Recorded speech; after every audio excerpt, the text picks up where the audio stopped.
আসসালামু আলাইকুম। রিজার্ভ ফের $31 বিলিয়ন ছাড়ালো।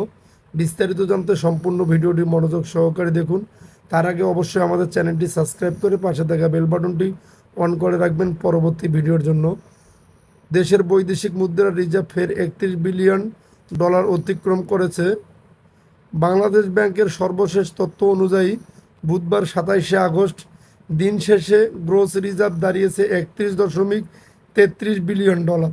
একই সঙ্গে আন্তর্জাতিক মুদ্রা তহবিলের IMF হিসাব পদ্ধতি BPM-6 অনুযায়ী রিজার্ভ হয়েছে $26.31 বিলিয়ন।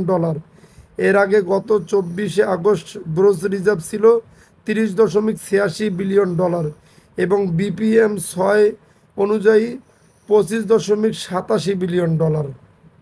মোট রিজার্ভ থেকে স্বল্পমেয়াদী দায় বাদ দিয়ে নিট বা প্রকৃত রিজার্ভের পরিমাণ পাওয়া যায়।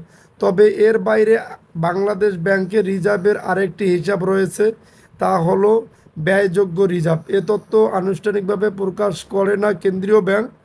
সেখানে IMF-এর SDR খাতে থাকা ডলার, ব্যাংকগুলোর বৈদেশিক মুদ্রা, ক্লিয়ারিং হিসাব থাকা বৈদেশিক মুদ্রা এবং আকুর বিল বাদ দিয়ে ব্যবহারযোগ্য রিজার্ভের হিসাব করা হয়।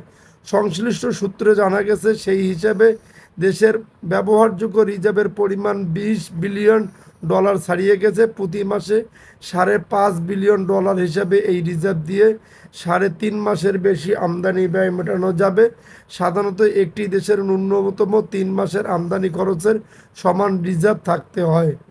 যদি আপনাদের ভিডিওটি ভালো লেগে থাকে তাহলে অবশ্যই আমাদের চ্যানেলটি সাবস্ক্রাইব করে পাশে থাকা বেল বাটনটি অন করে রাখবেন পরবর্তী ভিডিওর জন্য।